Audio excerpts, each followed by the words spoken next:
Congratulations, team! It's official! Kayong apat ay nakapasa sa training at sa wakas, kumpleto na rin ang Team Drew. TL, marami pong salamat sa pagtitiwala sa mga kakayahan namin.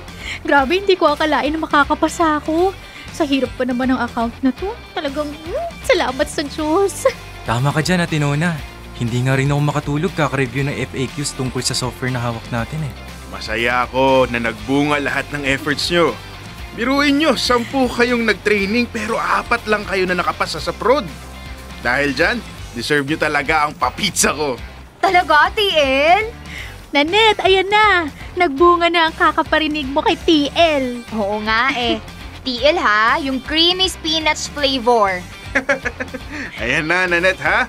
O-order na ako. Kayo Jeff, Doris, ano gusto nyong flavor? Ako, TL, gusto ko ng Hawaiian. O ikaw, Doris? Kahit ano na lang po, TL, okay lang po ako. Okay, sige. Mag-order na ako ha. Tapos balik tayo dito sa pantry mamayang lunch, okay? Thanks, TL! Oh, galingan nyo.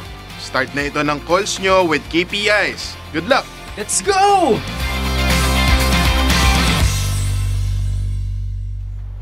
Yay! Pizza! Pizza! Finally! Gutom na ako.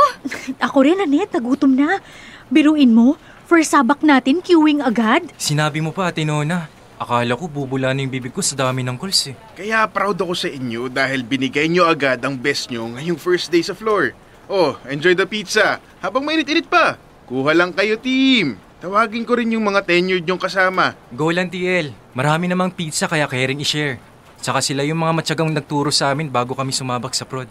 Oh guys, join the new hires para makapag-bonding naman kayo. Thanks, TL. Wow naman, ang daming pizza nito. Hindi na ako mahihiyang kumuha, TL, ha? Ate Nona, kain na. Ano bang hinahanap mo dyan sa ref? Teka, yung baon ko. Oh, bakit ito Nona? Ano nangyari? TL, inilagay ko dito sa ref yung baonan ko na may lamang kanin tsaka sinigang na baboy. Hindi ko na makita ngayon eh. Ayan na nga. Nagmulto na naman yung nangunguha ng pagkain. Nako! Alam niyo, nadadalas na nga yung pagkawala ng mga pagkain dito sa ref. Nung nakaraan nawala yung leche flan na binili ko. Himagas ko sana yun. Ay, ayan na nga. Oh, team, kaya paalala ko ha. Dapat lagyan nyo ng pangalan yung mga pagkain nyo. Grabe. Last week din nawala yung pineapple juice ko dyan. Tayo-tayo lang naman ang nandito sa pantry ng mga ganitong oras. Hindi naman talaga may iwasan yan dahil meron talagang mga malilikot ang kamay na akala mo pag may-ari nila ang lahat ng laman ng ref. Sino kaya yun nangunguha? Kuha pa nga ako ng isang slice. Gutom pa ako. Uy, Nanette, paawat ka. Pangatlo mo na yan. May mga tenured pa nakakain, oh. Ano magagawa ko? Gutom ako, no? At rewards sa atin at TL to, kaya huwag na kayong mahiya-hiya dyan. Kumain na kayo bago pa kayo maubusan. Ay, naku, lagi ka namang gutom. Pati yung baonan ko, tinangay din. Bibili pa tuloy ako ng bagong baonan ngayon. Hoy, Doris! Kumuha ka na ng pizza. Huwag ka nang mahiya. Sige po. Kung ano na lang po yung matira, yun na lang sa akin. Ano ka ba? Halika na. Samahan kitang kumuha. Tara na. Huwag ka nang mahiya. Thank you po, Ate Nona.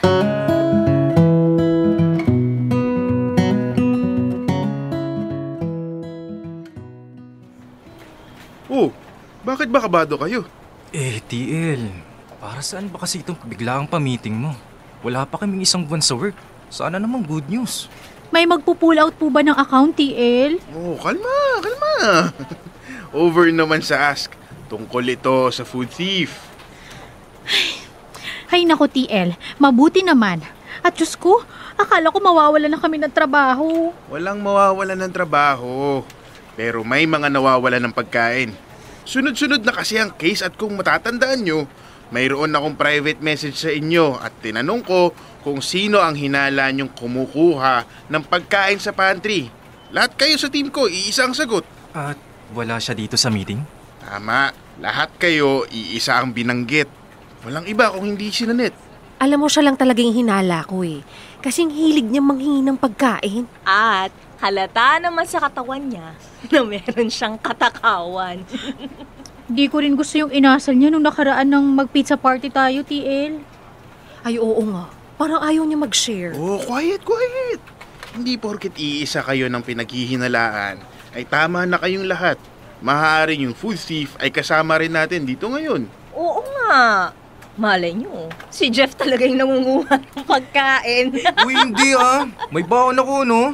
Teka, TL, bakit hindi na lang natin silipin yung CCTV sa pantry? Hindi ganoon kasimple na i-report agad ito sa management. Lalo na't ang mga nawawala ay pagkain sa ating team. Ayoko rin na humantong ito sa pagkatanggal niya sa trabaho. Dahil technically, it may be considered as theft. Mas gusto kong bigyan siya ng pagkakataon na maitama ang gawain niya. Teka, TL, akala ko ba si Nanette lang ang pinaghihinalaan? Bakit wala dito si Doris? Pinauwi ko na siya dahil masama ang pakiramdam niya. At kung tatanungin niyo kung sino ang binoto ni Doris, walang iba kung hindi si Nanette din. Ay nako, alam nyo, si Nanette lang talaga ang number 1 suspect ng lahat. Ganun ba, TL?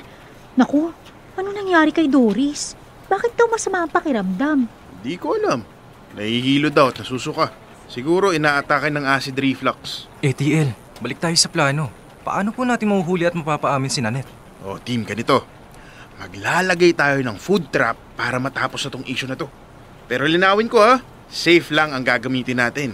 Ang ihahalo lang ay melatonin sa pagkain.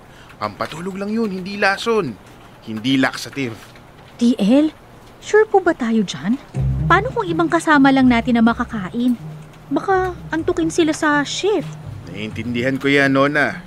Kaya 3 milligrams lang ang dosage. Enough para maging noticeable kung sino ang kumain. Pero hindi harmful. At saka ako mismo ang magche-check bago natin i-set up. Para masiguro ko na walang sobra at walang madadamay. So parang control test lang, TL? Para matukoy kung sino talagang kumukuha ng walang paalam? Exactly! Control test ito at ako ang mananagot. Ang mahalaga, safe para sa lahat at malinaw kung sino ang may gawa. Pag nakuha natin ng ebidensya, saka ko siya kakausapin ng one-on-one. TL, pwede bang pizza na lang yung gawin nating food trap? Para sure na mahuhulog sa patibong. Pero TL, hindi ba risky yan? Paano kung ibang team pala ang kumukuha? Tama yung concern mo, Ate Nona. Kaya gagawin natin ito ng maingat. Hindi basta-basta nakalagay sa pantry yung pagkain. Ilalagay natin siya sa isang container na alam nating lahat with label ng team. At tatanggalin ko ang pagkain sa break at lunchtime ng ibang team. Paano TL kung yung mismong suspect natin matibay sa antok? Baka kainin niya tapos di rin siya tamaan agad. Believe me, Jeff, walang makakatiis ng antok sa production floor. Kahit strongest coffee, hindi tatagal kung may melatonin na pumasok. Ayos. Di kung sino ang maririnig niyong humihilik, siya ang suspect. Team, tandaan nyo, ginawa natin ito hindi para manakit o ipahiya ang kahit sino. Ang goal lang natin ay maayos ang trabaho at magkaroon ng accountability. Tama ka, TL. Mas maganda na klaro kaysa puro bintangan lang tayo. Alright, game ako dyan, TL. Game?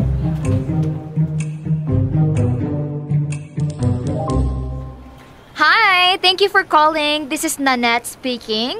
How may I help you today? TL, ang energetic niya pa rin. Wala pa yatang epekto. Ano ka ba? Usually, 20 to 30 minutes bago kumagat ang melatonin. Hindi ba? Tama, baka hindi pa umi-epek. Teka, TL. May bawas na ba yung pagkain sa ref? Anong bawas? Hindi lang bawas. Limas. Nawawala na nga yung container. Ang lala! Patay gutom! Shh, Jeff, focus. Tama na yung pag-hold mo na yan. Yes, I've been checking the software and I noticed that an error code keeps appearing. I believe I need to take control of your software so I can repair it for you. Could you please grant me access? Okay, give me the code. 9835. Alright, I am now seeing your screen. Let me do this for you. Is that okay? Aba, Nanette, buhay na buhay ah. Sir, I will just be on mute while doing this, okay? Alright, thank you. Hi, TL. Inaanto ka na? TL naman. Sinong hindi aantukin? Tingnan mo nga, kinakalikot ko yung software. Huwag mo nang pigilan ng antok. Matulog ka na. TL naman, over ka. Hindi naman ako inaantok. Bored lang. Sige. Sabi mo yan ha. Ayusin mo na lang yung concern ng client. Yes, TL. Resolve ito for sure. Team, get back to work! Ate Nona, humikab na si Nanette. Hirap na hirap siguro siyang pigilan yung antok. Di ba, Doris? Teka, okay lang ba si Doris? Bakit hindi sumasagot? Oo nga. Nakatungo lang. Teka, kalabitin ko ha. Hoy, Doris! Doris! Huwag mo sabihin, Imposibleng si Doris! Sobrang mahihain ng batang yan, di ba? bakit siya ang tulog? Mukhang nakatulugan pa niya ang goals. Senyasan ko si TL. TL! Yes, Jeff. Oh, huwag kang sumigaw sa prod. Bagsak, TL. Hindi naman natutulog si Doris sa prod, di ba? Tama. At siya ang pinakabata, kaya hindi siya antukin. Posible kaya na siya, TL? Sandali lang, ha? Doris. Doris, gising. Uy, nasa prod floor ka. Hala, hindi magising. Palipatin mo na yan sa sleeping quarters, TL. Doris! Doris, iha! Gising! Ay, sa wakas. Tapos na rin ang mahirap kong call. TL, break time ko na. Oh, nangyari? Bakit tulog yan? Shh! Nanette, ano ka ba? Huwag kang maingay. Alam niyo, nung nakaraan, nawalan ako ng pagkain. Buti na lang nung Friday pa yon nasa ref. So, kung sino man ang kumain nun, tiyak sumama ang tiyan. Ano? Di ba nung nakaraan, TL, sumama ang pakiramdam ni Doris? Team, quiet, okay? Ngayong alam na natin kung sino, pakiusap ko lang sa inyo na huwag niyong ipapahalata kay Doris na alam niyo, kakausapin ko siya ng masinsinan. Kaming dalawa lang at huwag na muna rin kayong maglagay ng food sa ref, okay? Yes, TL! TL! Hala, siya pala nangunguha? Sa tahimik niyang yan. Hindi mo makapaniwala. Shh, Nanette! Sorry, TL. Akala nga namin ikaw yung nangunguha ng pagkain eh. Hoy, ano ka? Patay gutom lang ako, no? Pero hindi ako magnanakaw ng pagkain na may pagkain. Lumabas ka na nga muna. Eto na, TL. Lalabas na. Ay nga.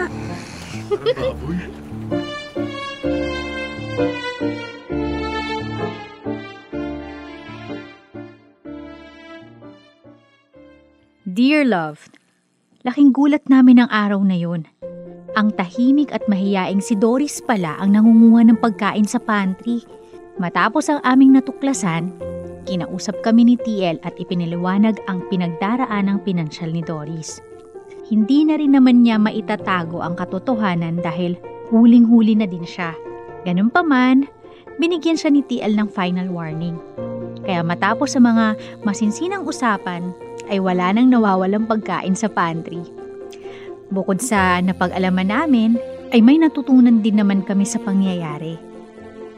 Kadalasan talaga ay may malalim na dahilan kung bakit nakakagawa ang isang tao ng bagay na hindi tama. Pero imbis na husgahan, mas nararapat na sila ay tulungan. Dahil sa bawat pagkakamali, naroon din ang pagkakataon para magbago.